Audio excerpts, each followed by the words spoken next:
저희 요양보호사 선생님이 갑자기 수술을 하셔서 2주 정도 쉬게 되셨는데요.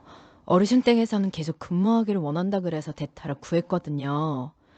근데 기존 선생님이 복귀하기를 더 원한다 그러시면서 복귀 안 시켜주시면 고용노동부에 고발하겠다고 실제 신고도 하셨어요.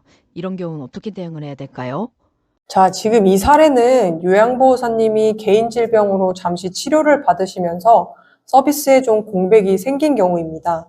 센터에서는 그 사이 대체직을 투입했는데 이후에 해당 요양보호사님이 나 다시 복귀하겠다라고 요청하신 상황이에요.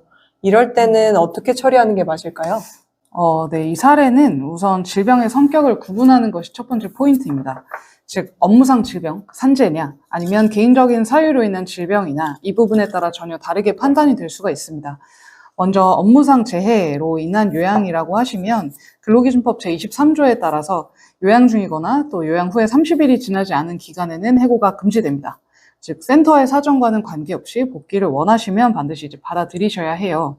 근데 반면 이제 산재가 아니고 그냥 개인적인 치료나 질병에 의해서 쉬셨다면 이야기가 좀 달라질 수 있습니다. 이번 사례처럼 치료 기간이 2주 정도의 공백이었다라고 하면 사실 이걸로 이제 해고를 시키기는 사실 어려워요. 해고 사유가 되지는 않습니다.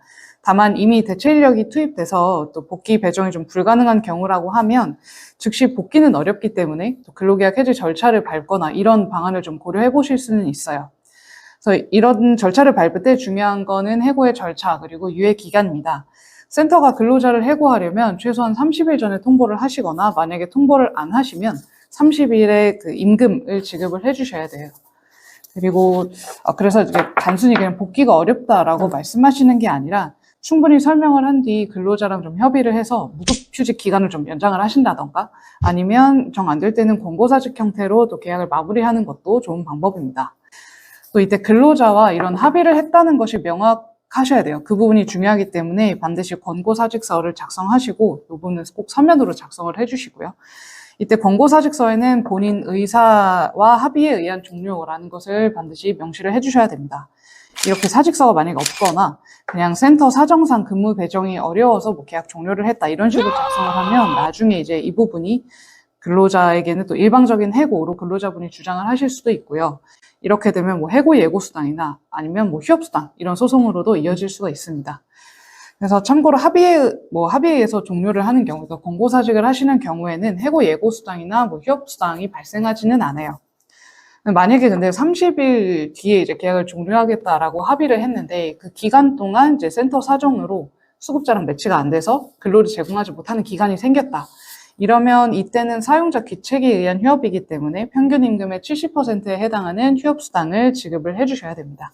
그럼 이번 경우처럼 개인 질병으로 근무를 못한 2주 동안에는 휴업수당의 지급 의무는 없는 건가요? 네, 맞습니다. 이제 휴업수당이라는 거는 사용자의 사정으로 근로가 중단된 경우이고요.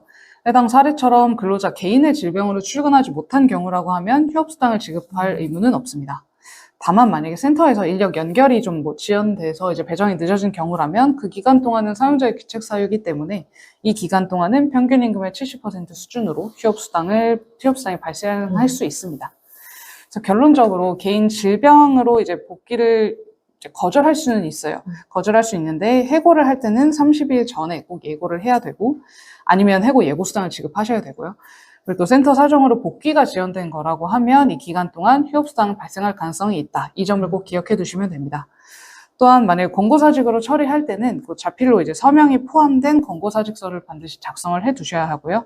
그 안에는 이제 본인의 의사 및 상호 합의에 의해서 계약이 종료되었다. 이런 내용을 꼭 남겨 두셔야 합니다.